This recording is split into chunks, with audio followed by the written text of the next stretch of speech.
Halo semuanya, apa kabar? Ketemu lagi di mata kuliah Perkembangan Teknologi Informasi dan Komunikasi di pertemuan ke 10 ya. Materinya masih sama materi minggu lalu, yaitu tentang etika dan kerangka hukum TIK. Seperti itu. Jadi masih melanjutkan, cuma lebih banyak kalau yang kali ini itu tentang studi kasus. Oke, nggak usah berlama-lama, saya akan langsung share screen aja untuk pemaparan materinya. Ya, etika dan kerangka hukum TIK di pertemuan kali ini, materi pokoknya yaitu isu penting terkait hukum TIK di Indonesia. Kemudian ada juga beberapa contoh kasus yang akan saya bahas. Dan outcome dari pertemuan ini adalah kalian mampu menjelaskan etika dan kerangka hukum dalam pemanfaatan teknologi komunikasi. Kemudian berikutnya adalah isu penting terkait hukum teknologi informasi dan komunikasi.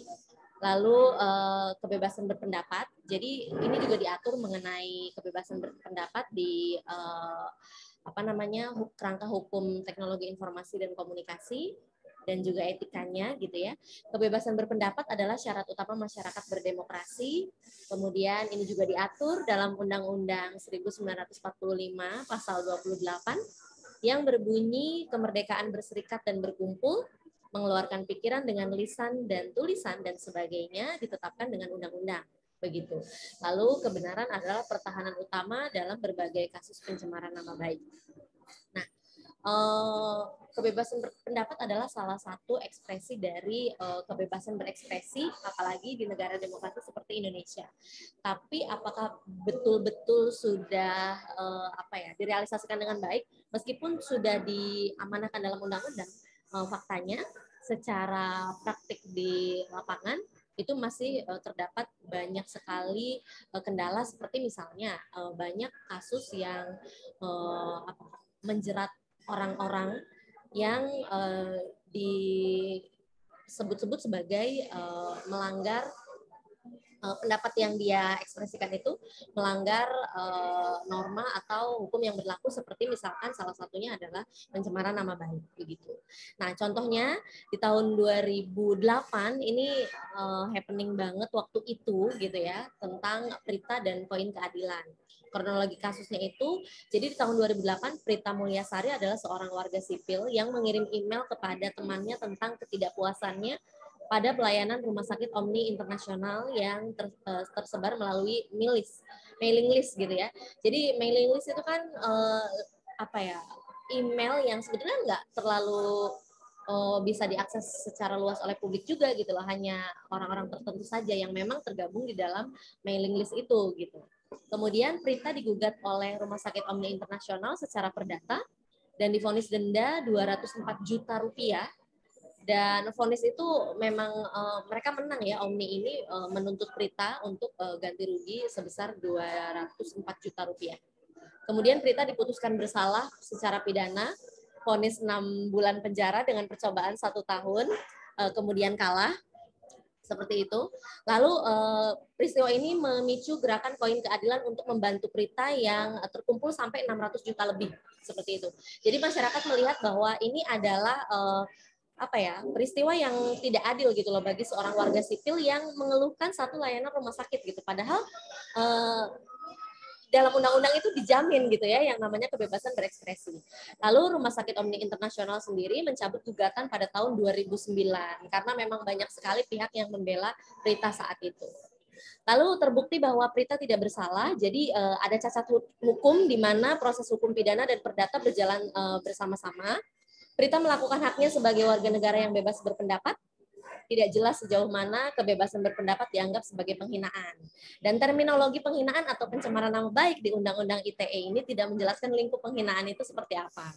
Gitu. Jadi penghinaan menurut Kitab Undang-Undang Hukum Pidana itu ada di pasal 310 ayat 1 dan ayat 3, dilakukan di muka umum, disiarkan. Dan sementara Prita menulis email kritik itu untuk temannya dan lingkupnya itu tertutup mailing list gitu ya. Jadi bukan di sosmed yang publik seperti Facebook yang tidak di private atau Instagram yang memang itu dibuka secara bebas seperti itu. Bukan kayak gitu. Jadi dinyatakan tidak bersalah, maka Prita nggak jadi di penjara. Kemudian ada juga masalah sensor. Sensor terhadap materi yang dianggap asusila atau kekerasan oleh Kominfo atau ISP itu seringkali dilakukan sepihak sehingga menimbulkan pro kontra di masyarakat. Jadi persepsi pemerintah dan masyarakat dapat berbeda mengenai konten yang dianggap melanggar.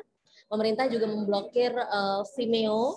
Vimeo itu web sharing, kemudian ada juga Tumblr, webblog ya yang waktu itu diblokir oleh pemerintah, dan juga instant messenger Telegram. Dan kali ini memang sudah dibuka kembali. Kenapa diblokir saat itu? Karena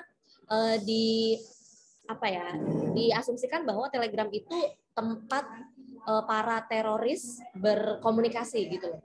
Para teroris di seluruh Indonesia itu berkomunikasi melalui instant messenger Telegram ini. Maka Telegram sempat diblokir sama Kominfo. Tapi saat ini kita masih bisa menikmati Telegram karena memang sudah dibuka kembali gitu. Lalu batasan antara seni dan pornografi itu kabur sehingga menimbulkan persepsi yang berbeda.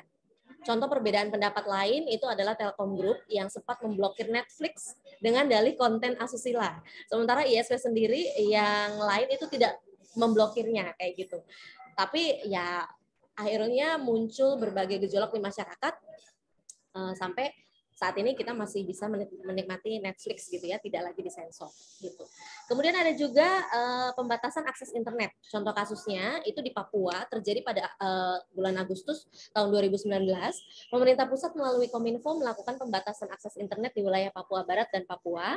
Saat itu sedang ada demonstrasi masyarakat Papua akibat perilaku rasisme yang diterima oleh mahasiswa Papua di Jawa Timur. Jadi ada seorang mahasiswa Papua yang menempuh pendidikan tinggi di Jawa Timur gitu ya. Kemudian kasus ini berujung pada penangkapan mahasiswa tersebut begitu. Masyarakat Papua lantas bentrok dengan TNI yang diduga melepaskan tembakan. Lalu terjadi kerusuhan. Kominfo juga melakukan pelambatan lalu pemutusan internet dengan dalih menghentikan disinformasi yang beredar. Nah, ini juga melanggar ya. Jadi pada Juni tahun 2020 PT UN Jakarta memutuskan Presiden Republik Indonesia dan Menkominfo bersalah atas pembatasan tersebut. Seperti itu. Nah, kelanjutannya bagaimana? Jadi dibilang bahwa yang namanya informasi itu kan adalah hak dari warga negara, begitu ya. Maka pemerintah itu dinyatakan bersalah karena melakukan pemutusan akses internet. Seharusnya yang disensor itu cukup konten yang melanggarnya aja. Jangan pemutusan aksesnya yang total dilumpuhkan sama sekali. Dan di Undang-Undang Informasi dan Transaksi Elektronik pasal 40 ayat 2A, itu disebutkan bahwa pemerintah melindungi kepentingan umum dari informasi elektronik yang mengganggu ketertiban umum. Ini diatur hanya konten, bukan seluruh jaringan internet di wilayah tersebut. Jadi dalam hal ini kenapa Presiden dan juga Menkominfo dinyatakan bersalah? Karena melanggar undang-undang begitu. Informasi adalah hak asasi manusia dan ini dilindungi oleh Undang-Undang 45 pasal 28. Dan karena pemerintah berlaku sewenang-wenang menurut Undang-Undang Nomor 30 tahun 2014 tentang administrasi pemerintahan, kayak gitu. Kemudian privasi dan data pribadi. Warga negara berhak atas privasi. Perlindungan terhadap privasi diatur secara implisit dalam Undang-Undang Pasal 28G ayat 1 tentang perlindungan diri pribadi. Privasi adalah perlindungan diri sendiri dari intaian pemerintah dan orang lain yang tidak kita kenal. Rancangan Undang-Undang Perlindungan Data Pribadi itu mengatur tentang kedaulatan data, kepemilikan data, lalu lintas data, sanksi pidana atas pelanggaran penggunaan data pribadi.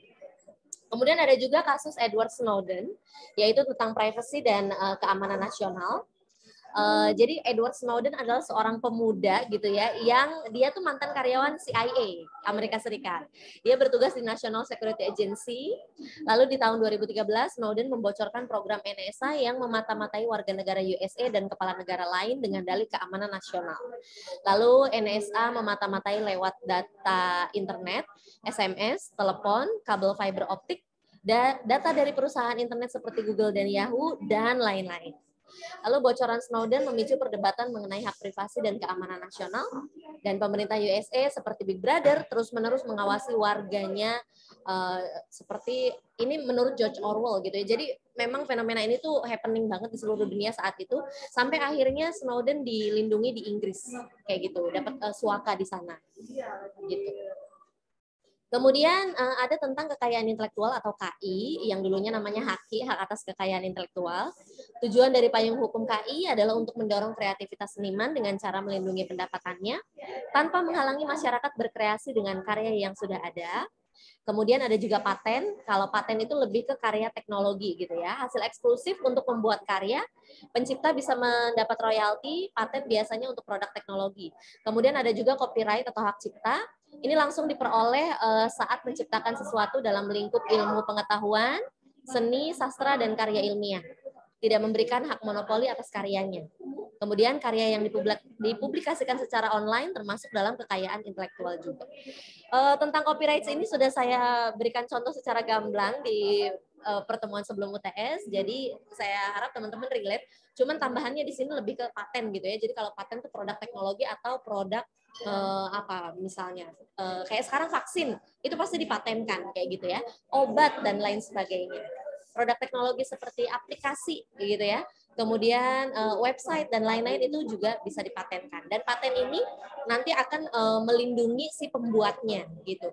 Ketika orang mau menggunakan karya mereka, itu si pembuatnya akan dapat royalti. Nah, kemudian ada juga cover lagu. Ini pencipta versus orang yang menyanyikan ulang lagu gitu ya, atau cover gitu kan banyak banget gitu sekarang. Nah, dulu sempat menyeret Via Valen ya, seorang pedangdut yang terkenal karena sering menyanyikan lagu cover baik secara online melalui YouTube maupun offline di panggung gitu. Dia mendapat keuntungan dari lagu yang dibawakan secara cover tapi tidak meminta izin penciptanya terlebih dahulu gitu. Cover lagu tanpa izin penciptanya melanggar hak cipta, terutama apabila dilakukan secara komersil atau memperoleh keuntungan baik melalui AdSense maupun dibayar karena aksi panggungnya. Gitu. Lalu yang terakhir ada juga kasus Bintang Emon. Dan kasus ini harus kalian jawab di forum pertemuan 10 di Kolabor gitu ya. Jadi Bintang Emon adalah komika yang nggak dikenal sangat kritis dengan pendapatnya. Maka pada bulan Juni 2020, Bintang ini pernah mengeluarkan pendapat tentang kasus penyiraman air keras kepada Novel Baswedan. Dia kemudian dilaporkan ke Kominfo oleh orang yang diduga kader PSI, yaitu Charlie Wijaya. Nah, sekarang apa yang harus kalian lakukan? Pelajari apa yang dilakukan Bintang Emon. Apakah komika ini menurut kalian melanggar UU ITE? Jelaskan kasus yang terjadi dan berikan pendapatmu semua dengan mengacu pada Undang-Undang Informasi dan Transaksi Elektronik dan materi yang sudah dijelaskan dari pertemuan minggu lalu sampai pertemuan ini. Begitu dari saya cukup. Terima kasih. Kalau mau tanya boleh di WhatsApp grup kita. Sampai ketemu. Sehat selalu.